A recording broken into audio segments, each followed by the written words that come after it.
Namo. Thanks so much for joining me for our daily practice check-in. Listen, listen, listen. This beautiful sound calls us back to our true home.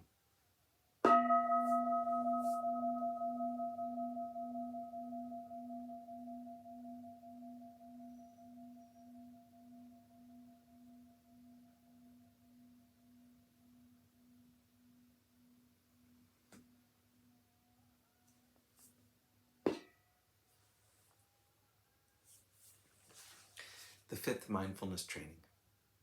Aware of the suffering caused by unmindful consumption, I vow to cultivate good health, both physical and mental, for myself, my family, and my society, by practicing mindful eating, drinking, and consuming.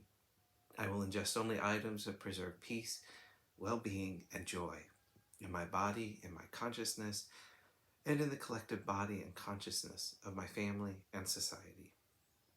I'm determined not to use alcohol or any other items that contain toxins, such as certain TV programs, magazines, books, films, and conversations. I'm aware that to damage my body or my consciousness with these poisons is to betray my ancestors, my parents, my society, and future generations. I will work to transform violence, fear, anger, and confusion in myself and in society by practicing a diet for myself and for society. I understand that a proper diet is crucial for self-transformation and the transformation of society.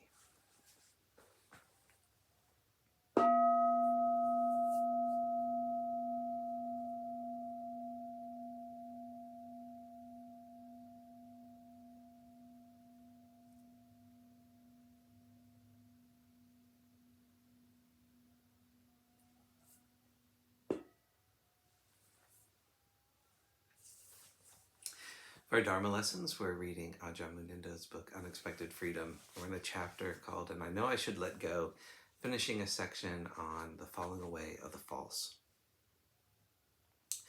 The more determined we are to follow our heart's longing, to realize truth, the more likely it is that we are going to encounter fear. Fear of loss, fear of losing our friends, fear of losing our sanity. These are common experiences. The fear of losing our friends is quite natural. Sometimes you do lose your friends when you practice. You become less interesting. You don't go out drinking anymore. You don't spend so much money on clothes and getting your hair done. These things are superficial. There's nothing immoral about them, but they're not exactly the most important things in life. You're just disinclined to invest in those kinds of concerns. And so some friends fall away. When you first join a monastery, like the Anagarikas living here, you might still have lots of friends outside. But once you shave your head and your eyebrows and start getting around in robes, a lot of your friends, nice as they might be, tend not to get in touch anymore. You can start feeling, I'm going to lose all my friends. This can bring up the fear of abandonment, of being left alone. If you become a novice or a monk and you devote yourself to this training, during which you're not making any money for yourself, the fear can come up of growing old without friends, financial security, without career or home. Most of us have these sorts of fears lurking just below the threshold of our awareness. But in lay life, we might avoid coming to an understanding of these fears by reacting to them and investing our energy in protecting ourselves with money, friends, status, and so on.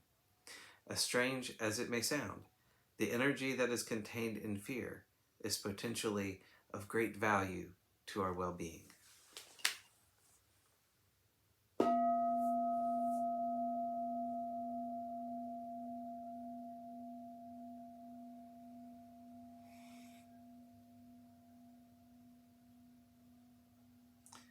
May all beings be well. May all beings be happy.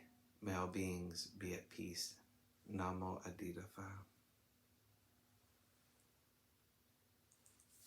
Thanks so much for joining me today.